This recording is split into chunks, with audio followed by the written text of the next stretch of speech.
Radio Publique Africaine.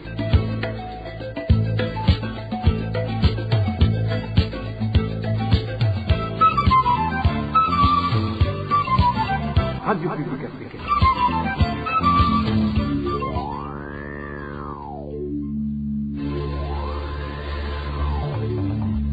C'est le moment de suivre le journal parlé en français.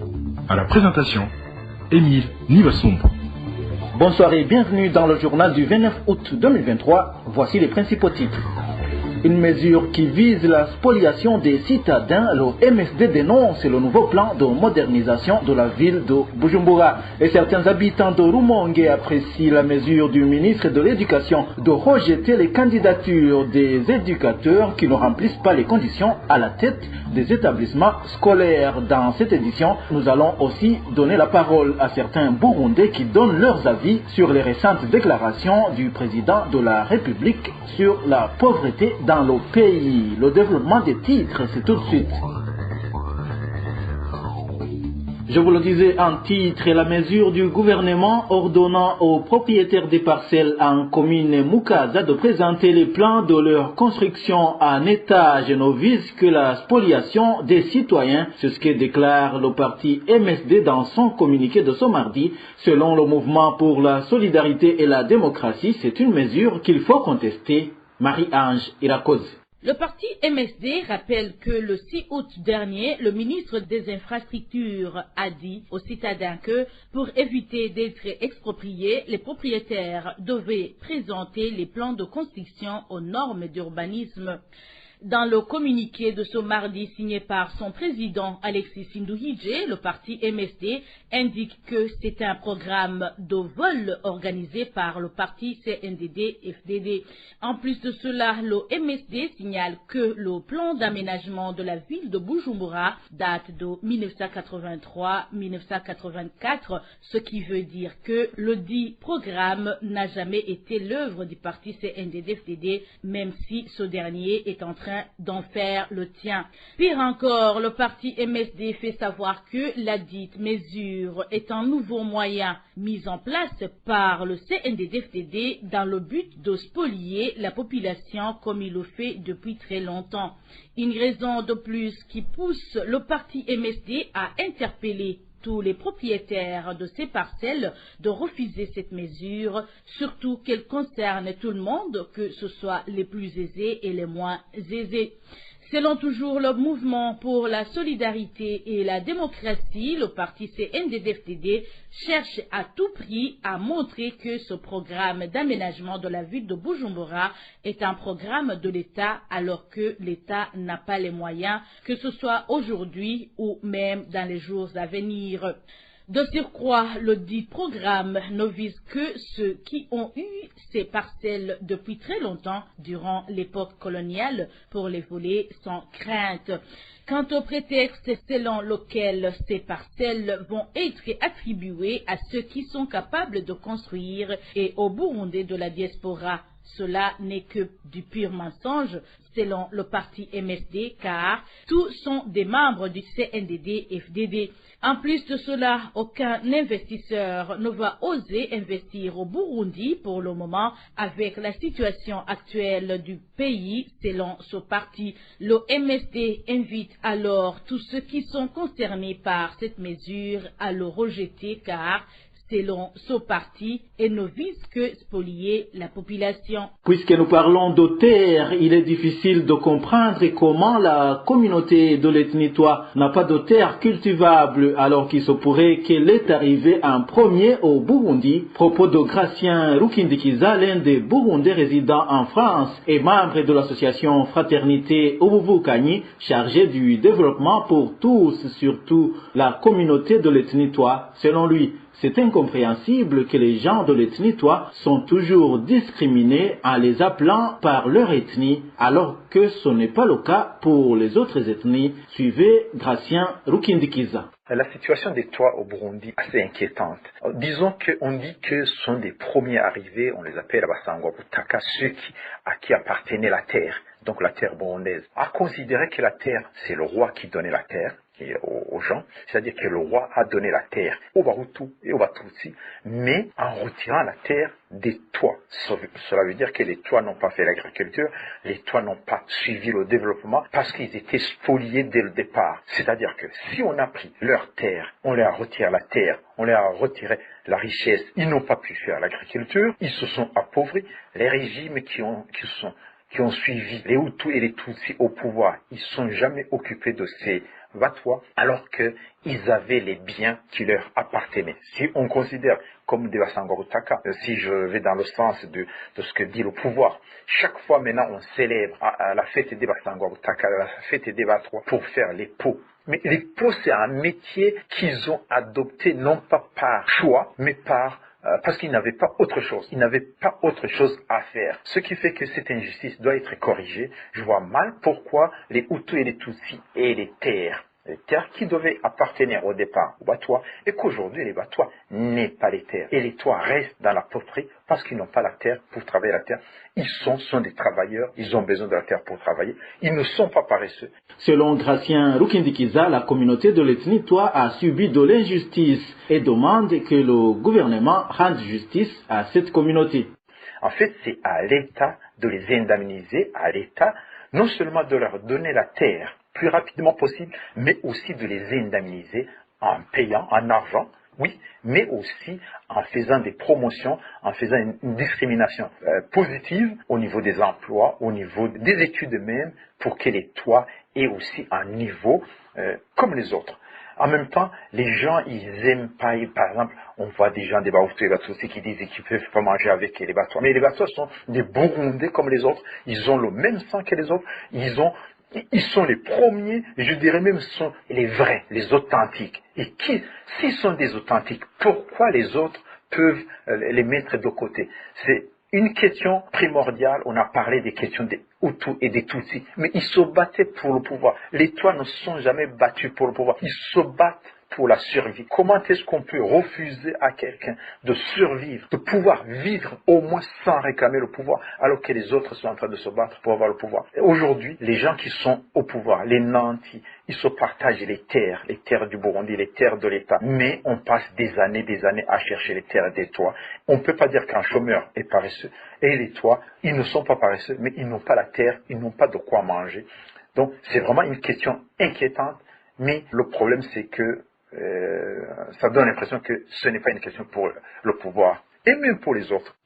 Le discours du président Évariste Ndayishimiye à l'occasion de la 7e célébration de la journée dédiée aux Imbonerakure, selon lequel chaque bouche a quelque chose à mettre sous la dent au Burundi, est un discours plein d'hypocrisie et d'insolence envers tous les Burundais affamés. Ce sont des opinions de certains Burundais qui se sont exprimés sur les micros de la RPA. Ces Burundais estiment également que le président Évariste Ndayishimiye fait semblant d'ignorer la situation de pauvreté que traverse le pays. Suivez ces Burundais qui se sont entretenus avec la RPA. Selon le discours du président de la République disant que la population burundaise n'est pas pauvre, c'était un langage très étonnant.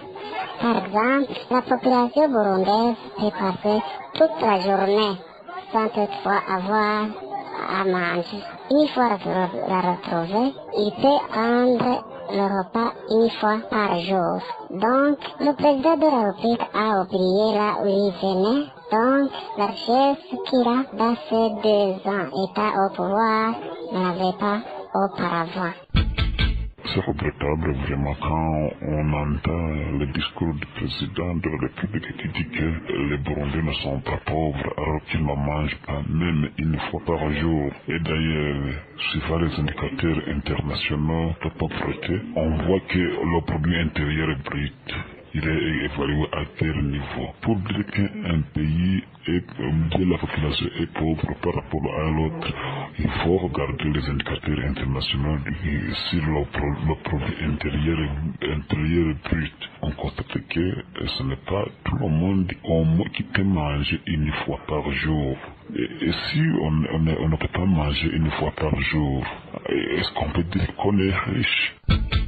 On est dans une pauvreté très remarquable et très miséreuse. Donc, ces discours sont démagogiques. Il ne faut pas continuer à divulguer ce message. Dans un instant, nous parlons sécurité. RPA.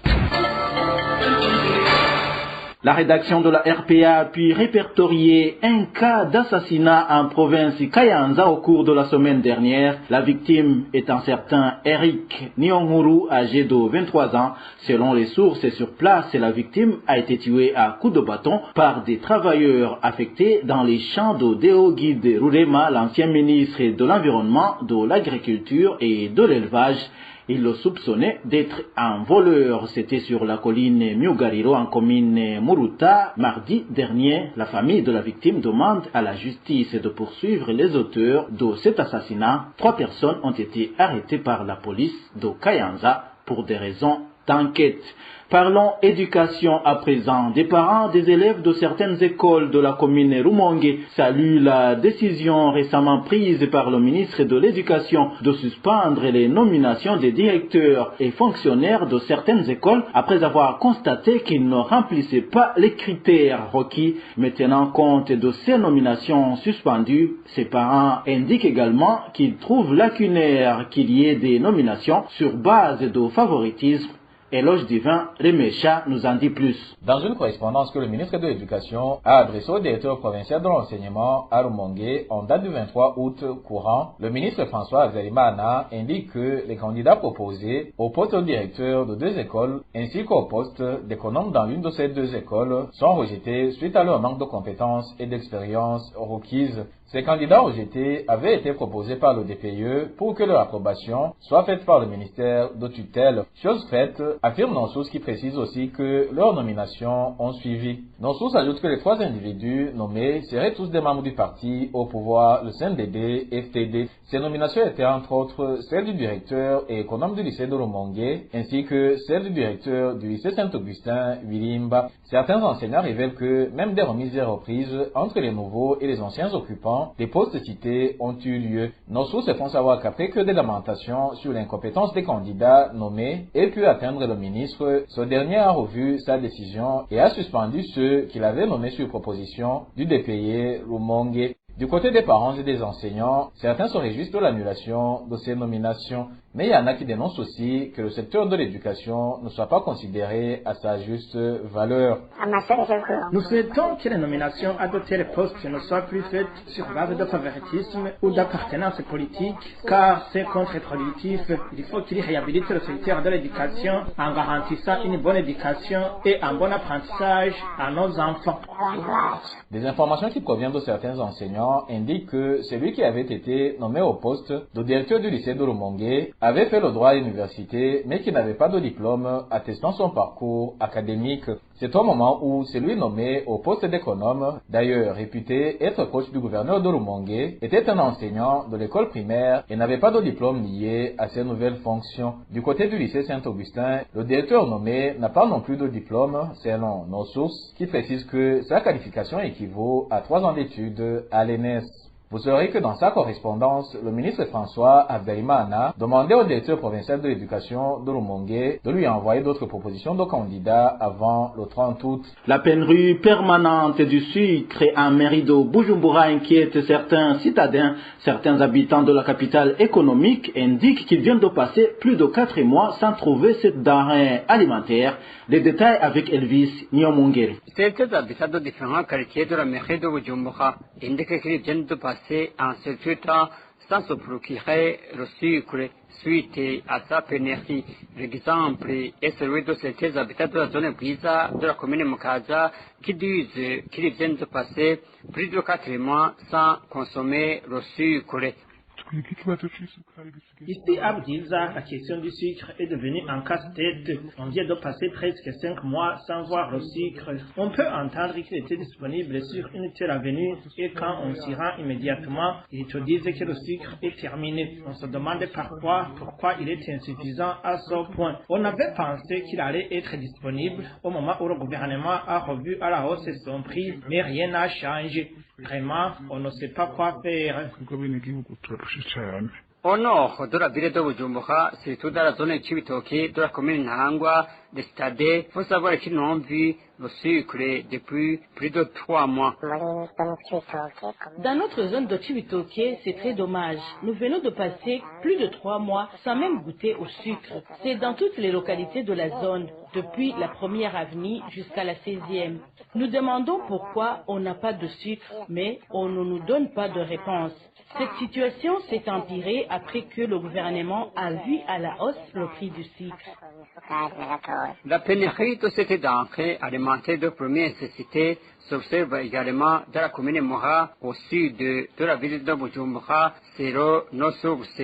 Ces habitants de la capitale économique du pays disent de ne pas comprendre cette pénurie, alors que le gouvernement annonce souvent que le sucre est disponible dans le pays. Nous ne comprenons pas le langage des autorités qui prétendent que le rendement du sucre a été bon, mais qu'il est resté toujours insuffisant au sein de la population. On est franchement fatigué.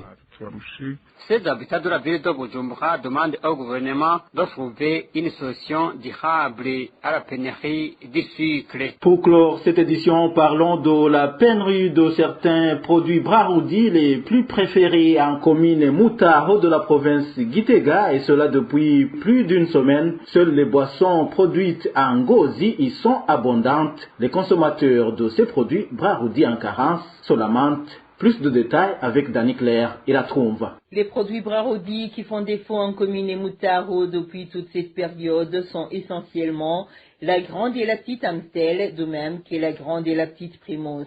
Ce sont donc là les boissons les plus préférées à Moutaro, mais aussi dans d'autres coins du pays. Les boissons facilement trouvables à Moutaro actuellement sont celles produites en Ngozi, à savoir Soma Burundi et Budyohe, mais aussi les autres boissons fabriquées à Kayanza et qui sont très alcoolisées. Cela étant, les consommateurs de ces boissons Braroudi qui font défaut à Moutaro disent qu'ils font face à la soif du moment qu'il leur est difficile de boire des boissons auxquelles ils ne sont pas habitués. De leur côté, les gens qui exercent le travail de griller et vendre des brochettes dans des bistrots à Moutaro mentionnent que leur clientèle a diminué suite au manque des dits produits Braroudi en carence, du moment que les consommateurs des brochettes sont surtout ceux qui consomment en même temps des boissons de la Braroudi. Que ce soit les consommateurs des produits Braroudi, que ce soit les vendeurs des brochettes, que ce soit les cabaretiers à Moutaro, tous demandent que leur commune soit approvisionnée en produits Braroudi, comme c'est le cas pour les autres communes. Ils argumentent leur demande en évoquant l'existence d'une route goudronnée dans leur commune et d'un stock stratégique des pots SSD qui est vide de boissons depuis un long moment. Voilà, c'est par ici que nous mettons un point final au journal du 29 août 2023. Merci à vous tous qui nous avez suivis.